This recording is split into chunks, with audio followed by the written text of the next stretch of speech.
Picture this. It's a gray Portland morning, and I'm watching 8 guys in hazmat suits destroying 2 years of my life's work. Steam rises from the broken glass of my greenhouse as they dump bleach into my fish tanks. 2,000 pounds of organic vegetables, gone. 47 tilapia that my autistic brother named individually, dead. The smell of chlorine mixed with soil and fish water burns my nose. But here's what that HOA treasurer Clarence Fitzpatrick didn't know as he stood there smirking in his navy polo shirt. I had just discovered something that would send him to federal prison for 20 years. Tell me in the comments, have you ever had someone try to destroy your dreams because they felt threatened? I want to hear your stories from wherever you're watching this. My name is Isaac Torres, and this is how I turned my backyard aquaponics system into the weapon that brought down a $300,000 food safety fraud operation. 3 years ago, I was just another bioengineer working at Nutritech Solutions, a startup trying to revolutionize sustainable food systems. My parents had emigrated from Guatemala after climate change destroyed my grandfather's farm, something that shaped everything I believed about food security and sustainable agriculture. I lived in Green Valley Residence, this progressive Portland suburb where everyone drives Priuses and shops at farmers markets. Perfect place for what I was planning. My backyard became my laboratory. The system I built was beautiful in its simplicity. 8 interconnected tanks where tilapia lived and thrived, their waste feeding nutrients to vertical hydroponic towers, growing lettuce, tomatoes, herbs, and peppers. 2 small greenhouses protected the more delicate plants from Oregon's unpredictable weather. The fish were happy, the plants were thriving, and I was producing 2,000 pounds of organic produce annually. But this wasn't just about farming. This was about proving that bioengineered sustainable systems could work at scale. Every weekend, I'd load up my Honda Civic with fresh vegetables and drive to local food trucks and restaurants. Places like Eco Eats and Farm Fresh Portland became regular customers, paying me $28,000 a year for produce that had 0 pesticides, 0 transportation emissions, and maximum nutritional value. That extra income wasn't luxury money, it was survival money. My younger brother Diego has autism, and his therapy costs weren't fully covered by insurance. But there was something else beautiful about the farm. Diego found peace working with the fish and plants, the routine, the gentle sounds of water flowing, the predictable growth cycles. It all helped him in ways traditional therapy couldn't. I was living the dream. Sustainable agriculture, scientific innovation, family support, and community impact all rolled into one backyard operation. Then Clarence Fitzpatrick moved into the neighborhood. Clarence was 59, with the kind of soft middle-aged build that screamed peaked in high school. He wore polo shirts like uniforms and drove a spotless silver Lexus that he washed every Sunday. Within 2 months of buying his house, he'd gotten himself elected as HOA treasurer. But here's what none of us knew. Clarence had been running a side business that would make your skin crawl. As a former health department inspector, he had connections throughout Oregon's food safety network. Restaurant owners would slip him $750 to $200 for certificates that their kitchens had passed safety inspections that never actually happened. Food trucks paid him to backdate inspection reports. Small producers got organic certification without meeting any actual standards. For 3 years, he'd been pocketing $300,000 annually from this scheme. Restaurants throughout Portland and Eugene were serving food to thousands of customers based on completely fabricated safety reports. My aquaponics system was attracting attention from real inspectors, real food safety experts, and real agricultural scientists who wanted to study sustainable urban farming. That attention was the last thing Clarence needed. His first move was subtle. A casual conversation at the mailbox about interesting smells coming from my backyard. A few questions about whether I had proper permits for what looked like commercial operations. I should have seen the warning signs. 2 weeks later, I found the violation notice taped to my door. The HOA was citing me for commercial aquaculture operations, inappropriate for residential zoning. They claimed my fish tanks constituted a potential health hazard and could attract rodents and create standing water-breeding mosquitoes. The letter gave me 14 days to remove all commercial aquaculture equipment and discontinue food production activities. 14 days to destroy 2 years of work. I called the HOA office immediately. Clarence answered with that fake friendly voice people use when they think they've already won.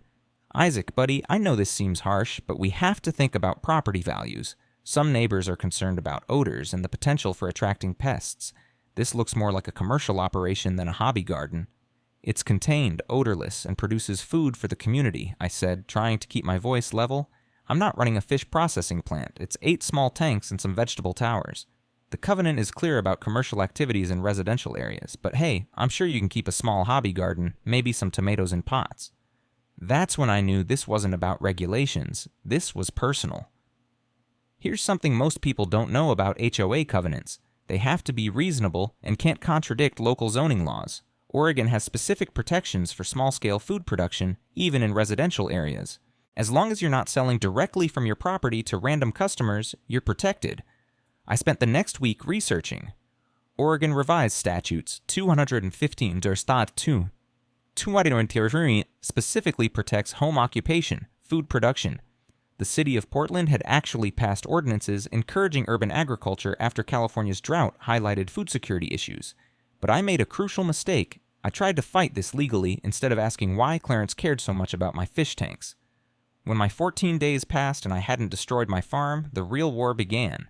First came the fines, $350 per day for continued violation of residential covenant requirements.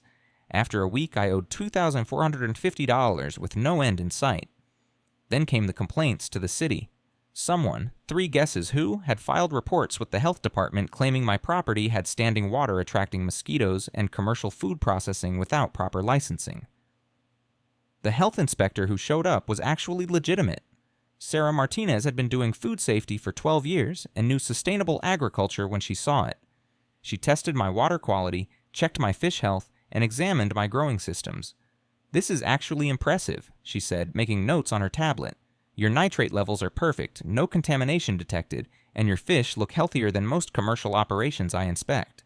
Whoever complained about mosquitoes has never seen an actual mosquito breeding ground." She signed off on my operation as completely safe. But the harassment didn't stop. Next came the pressure on my customers. Food trucks that had been buying my produce for months suddenly started receiving anonymous tips about potential health violations. Marco, who ran Verde Fresh, pulled me aside at the Saturday market. "Isaac, I love your vegetables, man, but someone called the health department saying I was buying from an unlicensed commercial operation. They're threatening to shut me down for my next inspection if I keep buying from you." 3 more customers got similar calls that week. My $28,000 annual income was disappearing fast. But Clarence made one crucial error. He got greedy. It was a Tuesday morning in October when I got the call. Diego was in the greenhouse, gently talking to the tomato plants like he did every morning when someone knocked on the door. "Health department inspection," said a guy in a wrinkled button-down shirt. "We need to do a follow-up on the complaints we've received." Something felt off immediately. Sarah Martinez had been thorough just 2 weeks earlier. Why another inspection so soon? The guy, he said his name was Inspector Johnson, didn't have the same equipment Sarah had used. No digital pH meter, no water testing kit, no official forms on a tablet. Just a clipboard with photocopied papers and a camera that looked like it came from 2010. "I'll need to take samples of your water for testing," he said, pulling out plastic bags instead of the proper sterile collection containers I'd seen Sarah use. That's when my bioengineer brain kicked in. "What lab will you be using for analysis?" I asked. "State lab. Standard procedure." "Which specific tests? I can provide you with the results from last month's analysis to compare." He fumbled through his papers. "Just standard contamination testing. Real food safety inspectors know exactly which tests they're running. Coliform bacteria, E. coli, nitrates, pH levels, dissolved oxygen. They have specific protocols and use standardized equipment. This guy was a fake. After Inspector Johnson left, I did something he probably didn't expect. I called the real health department. "Hi, this is Isaac Torres on Maple Street. I just had Inspector Johnson come by for a follow-up inspection. I wanted to confirm when I should expect the lab results." "I'm sorry, could you repeat that name? We don't have an Inspector Johnson." My blood went cold. "The inspection that just happened at my address an hour ago?" "Sir, we have no scheduled inspections for your address. Our last visit was October 2nd with Inspector Martinez. Can you describe this person?" I spent the next hour on the phone with Sarah Martinez, describing exactly what had happened. She was as concerned as I was.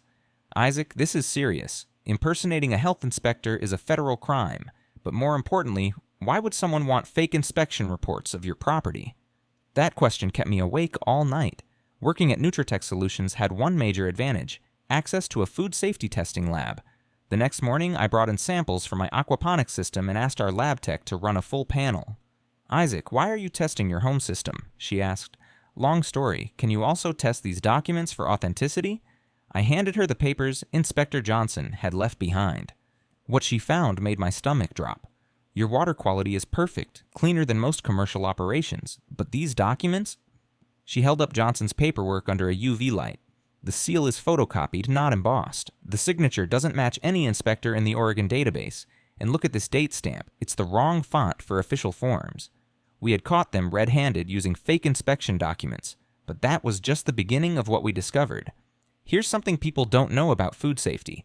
All legitimate inspections are entered into a state database within 24 hours. Restaurants and food producers get copies, but the original reports are tracked electronically. Using my access to industry databases through Nutritech, I started cross-referencing inspection reports. What I found was a pattern that made my hands shake. Hundreds of restaurants throughout Oregon had inspection reports signed by inspectors who didn't exist. Food trucks had passed safety checks on dates when no inspectors were scheduled. Small producers had organic certifications issued by people not authorized to issue them. Every single fake report could be traced back to one person, Clarence Fitzpatrick. His former position as a health department inspector had given him access to forms, procedures, and contacts throughout the food safety network. He'd been selling fake safety certifications for $750 to $1,200 each to restaurants that wanted to skip actual inspections. Over 3 years, he'd issued over 400 fake certificates, generating more than $300,000 in illegal income. But here's the terrifying part. 12 documented cases of food poisoning had been linked to restaurants with Clarence's fake safety reports. People had gotten seriously sick, some hospitalized, eating at places that had never actually been inspected. I had the evidence, but I needed help. My first call was to Sarah Martinez, the real inspector who'd been to my property. Sarah, what would happen if someone was selling fake inspection certificates to restaurants?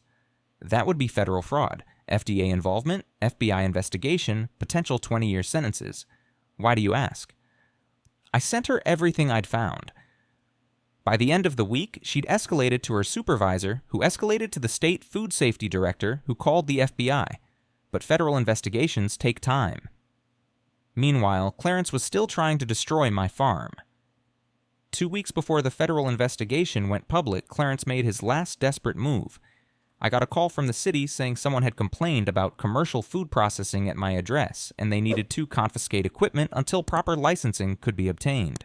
The crew that showed up wasn't from the health department. They were a private environmental remediation company hired by the HOA to address health hazards. That's when I watched them pour bleach into my fish tanks and smash my greenhouse glass.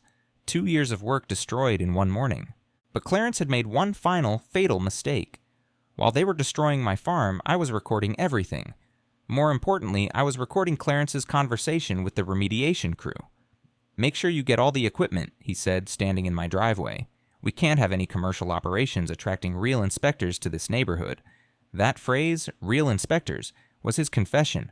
Why would someone worry about real inspectors unless they were familiar with fake ones? 3 days later, FBI agents knocked on Clarence's door at 6 a.m. They had search warrants for his house, his computer, his car, and his HOA files. What they found was 3 years of meticulously kept records. Clarence, the former government bureaucrat, had documented everything: client names, payment amounts, fake certificate numbers, and even customer testimonials praising his efficient inspection process. The scope of the fraud was staggering.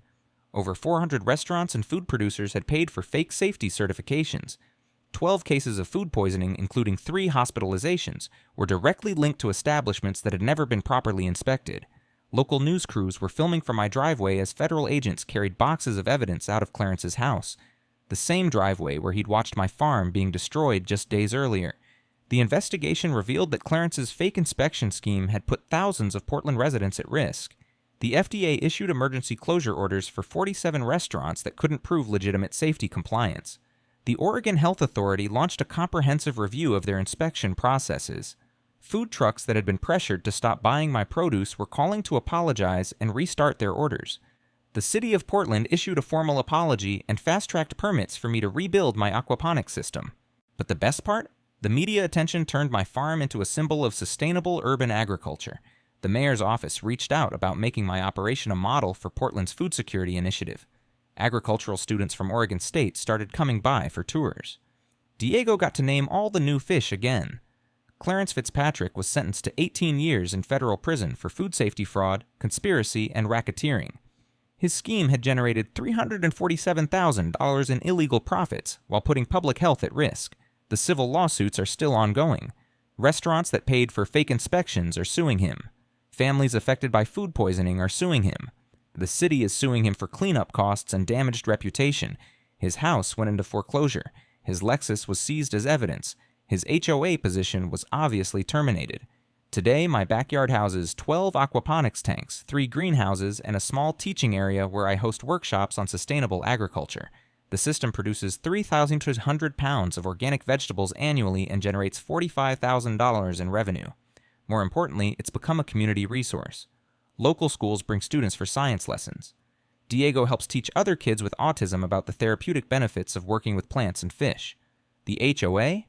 They passed new bylaws specifically protecting sustainable food production and small-scale agriculture.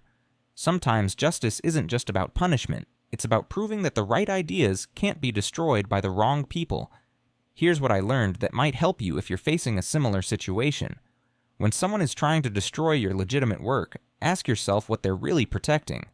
In my case, Clarence wasn't protecting property values. He was protecting a criminal operation. The moment I started investigating why he cared so much about my farm instead of just fighting his attacks, I found the evidence that brought him down. Your HOA, your neighbor, your local bureaucrat who's making your life miserable, they might have their own skeletons that can't afford daylight. Sometimes the best defense is figuring out what your attacker is really hiding.